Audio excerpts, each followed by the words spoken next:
Dominic Cummings. He's the former special advisor to one Boris Johnson and the former campaign director for the Vote Leave Brexit campaign. Nowadays, if he's not scouring Middle-earth searching for his precious, you can find him blogging, appearing on podcasts, and running his own consultancy company. Today, we're going to take a look at Dominic's tenure as the smartest sociopath in a room full of completely moronic sociopaths, and who knows, we might even manage to discover why he looks like his scrotum is permanently caught in his zipper. Dominic Mackenzie Cummings was born in Durham in 1971. That certainly explains why he's a goatee away from becoming Dr. Neocortex, but by all accounts he had the brains to go along with it. After attending a public primary school, he was then enrolled in Durham School, a private school in, drumroll please, Durham. During his youth, he also worked at a nightclub called Clute, owned by his uncle. Fun fact about Clute, it was voted the worst nightclub in Europe back in 2019. It looks like a literal crack den, and the website proudly states that you should wipe your feet on the way out. He topped all that off by going to some uni called Oxford? I think that's how you say it. He studied ancient and modern history, graduated with a first, and did exactly what you'd expect somebody with a history degree from Oxford to do. He moved to Russia and tried to set up an airline. After that idea didn't take off, pun intended, he moved back to the UK and became the campaign director at Business for Sterling, a lobby group that campaigned against the UK adopting the euro. Dominic showed real promise with his ability to mastermind campaigns and sway voters, striking at the heart of the issues with slogans like, "No." Truly groundbreaking stuff. The campaign was shit-canned after Gordon Brown, texture like sun, took office and rejected the notion of replacing the pound. In interviews about the topic, Dom prefers to give the impression that his campaign was successful in preventing the euro being implemented, rather than the truth that it was actually just rendered obsolete. He spent basically the whole of the early 2000s campaigning against various things. After the campaign against the euro, he campaigned against the EU constitution and successfully campaigned against the North East Regional Assembly.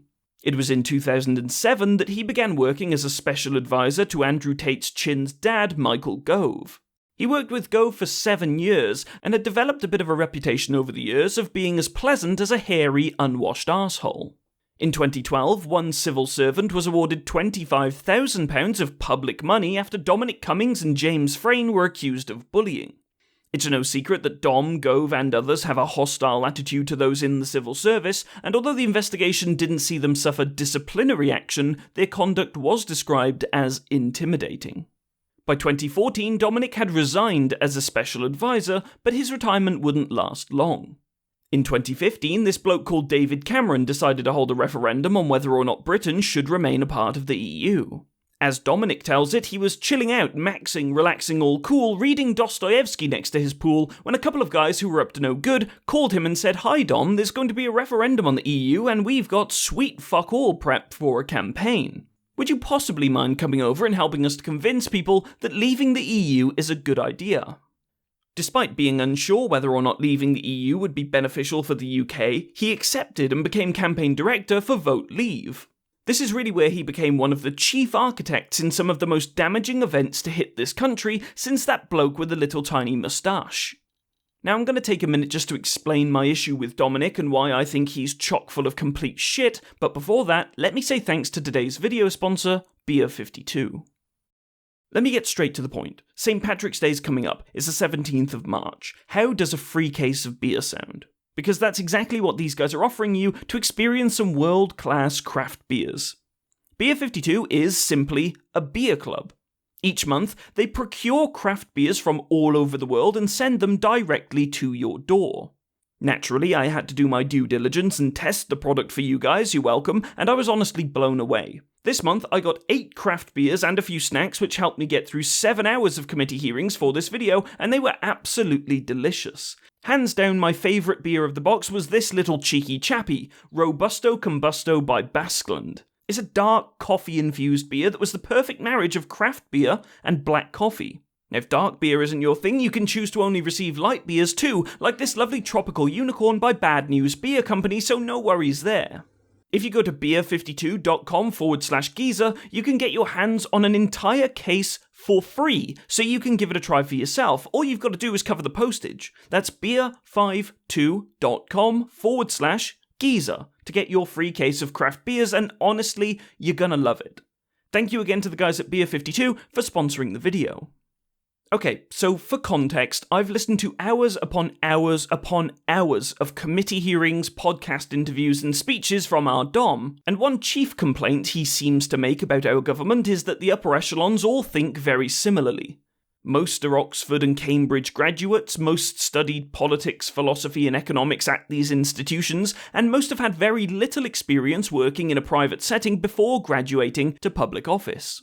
He's very adept at picking apart the system and explaining why it doesn't function optimally, and I really do agree with him that there is a distinct lack of diversity in Parliament.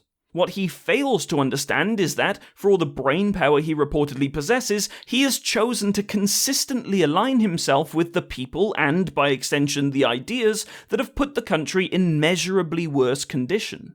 I'll get more into this at the video's conclusion, but for now, just bear in mind that this man is building a reputation for himself as somebody who does not suffer fools gladly, and believes that poor decision-making is the single biggest problem we are facing in our politics right now. When he was in control of his campaigns, he showed he operated no more morally or honestly than the people he despised. And so, with that being said, he began his campaign to leave the EU. To be entirely fair, I must outline that there is a difference between the Leave EU campaign and the Vote Leave campaign. Leave EU was associated with Nigel Farage and had the dodgy breaking point posters we all know and hate. Vote Leave was totally different. They were the ones that produced leaflets that looked surprisingly like public information leaflets produced by the NHS. See how they have this little NHS logo up the top there? See how it's identical except for the fact that the real NHS logo is slightly italicized? Well, the fact that these similarities exist and the fact that these leaflets were found distributed around NHS hospitals by somebody means that people took them to be leaflets officially produced by the NHS. This was the subject of a committee hearing in which Dominic was examined, and he swears he has absolutely no idea how his own campaign leaflets ended up in those hospitals. Our resident mastermind is totally at a loss. Oh well, I suppose it's just one of those happy accidents we keep hearing about. Dom was credited with the now infamous slogan of £350 million a week for the NHS. He was also more than willing to stand alongside Boris Johnson during the campaign. While most humans with brains understood Boris to be a right blister on the chafed arsehole of humanity, Smeagol Cummings was happy to be associated with him, if only it meant helping his career as a campaign man. The campaign, as we all know, was based on deceit, lies about the allocation of funding, and the complacency of the Remain campaign led by David Cameron and the decidedly anti-EU Jeremy Corbyn. Dominic acknowledges that the campaign was run on mistruths and doesn't seem to feel an ounce of remorse about it. The £350 million figure he touted we lost to the EU was a lie. The fact that Turkey and its 80 million citizens were about to join the EU was a lie. The flyers produced with NHS logos attached and distributed around NHS hospitals were utterly deceitful, and Dominic blames everyone but himself for anything bad that arose as a result of it. It also happened to be revealed in 2019 that Dominic co-owns a farm that has received over £230,000 in those pesky EU farming subsidies. So, in June 2016, the country had officially voted to leave the EU. In 2017, Dominic stated in a conference speech that, quote, "People think, and by the way, I think most people are right, the Tory party is run by people who basically don't care about people like me. That is what most people in the country have thought about the Tory party for decades. I know a lot of Tory MPs, and I'm sad to say the public is basically correct. Tory MPs largely do not care about these poorer people, they don't care about the NHS." In spite of this opinion, this forehead with a man attached to it agreed to put his morality aside in 2019 to become a special advisor for our new Prime Minister, Boris Johnson. After all, every man has his price, and apparently Dominic's is around £100,000 a year and free parking.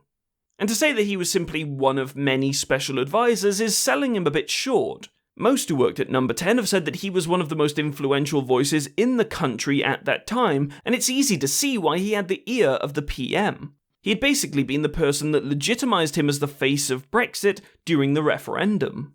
Dominic stood alongside Boris Johnson and helped shape the top-level decision-making our country was being led with over the COVID-19 pandemic. Before I move on, I need to explain a couple of acronyms. Now, it's boring, but it'll be quick. Title of your next sex tape, I know. So for those who don't know what COBRA or SAGE is, COBRA is actually COBR and stands for Cabinet Office Briefing Rooms, but COBRA sounds badass, so we made the correct choice to run with that. The government, as you may know, is made up of lots of different departments. The Department for Health, Business and Trade, Education, etc. And in the event of a crisis, these departments all would need to coordinate their actions to make sure everyone is singing off the same hymn sheet. These meetings are called COBRA meetings. They're usually chaired by the Prime Minister and are attended by a bunch of relevant department heads and senior ministers to work out what the fuck they're doing so they can go back to their respective departments and start making shit happen. Done. Okay, SAGE. SAGE, or the Scientific Advisory Group for Emergencies, is a subcommittee of COBRA.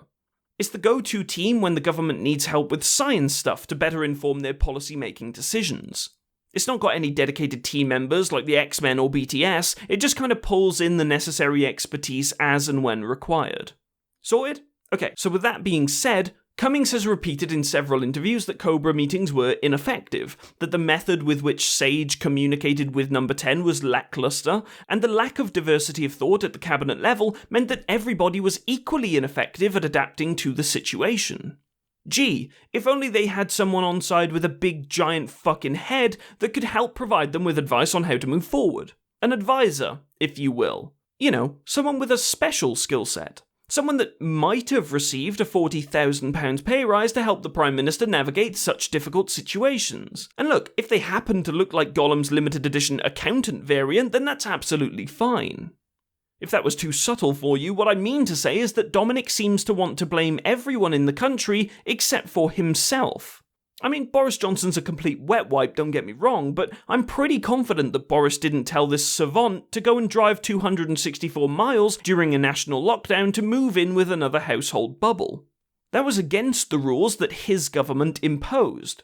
The country followed those rules, and those who were caught breaking them were supposed to be fined, but Dominic wasn't.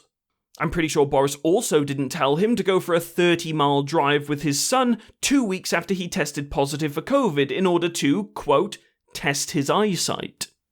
Now, I'm not an optometrist, but I feel like there are safer ways to test your eyesight than strapping your child into 3/4 of a ton of metal, hopping onto a public road and just kind of hoping for the best. You know, maybe I really am that smart though, who knows? If there's anything that you know Dominic Cummings for, it's probably that. Once the press got hold of the fact that he, touted to be the de facto chief of staff, had broken lockdown rules, it was a matter of time before he was out on his arse. After he held a press conference to defend his actions, the Parliamentary Under-Secretary of State for Scotland, Douglas Ross, resigned in protest.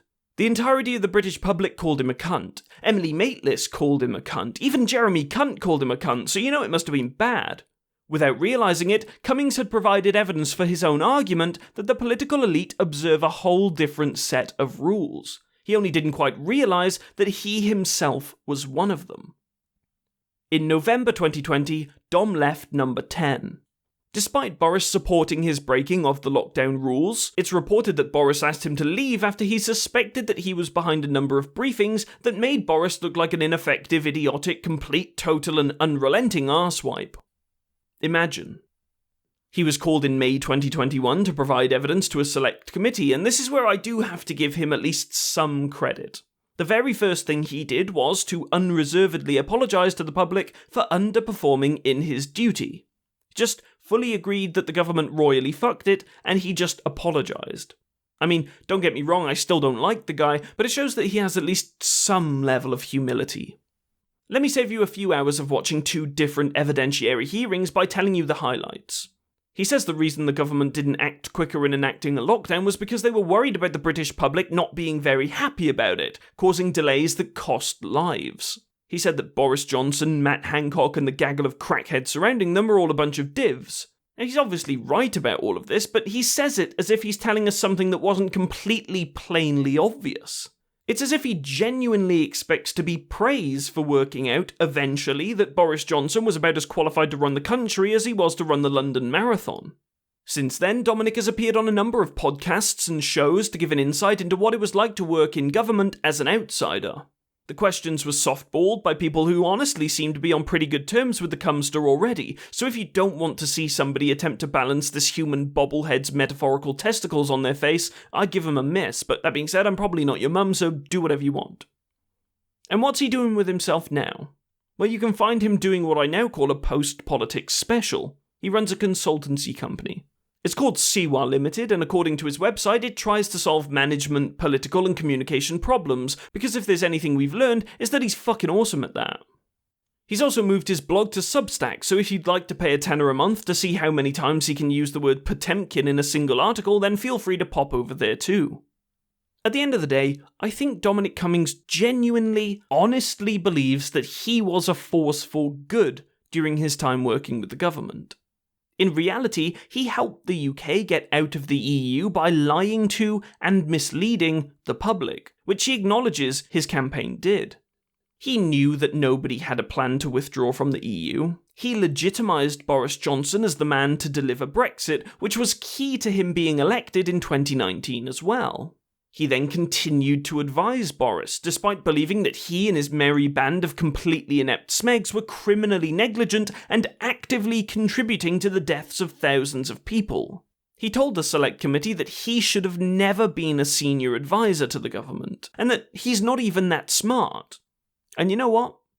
We should believe him.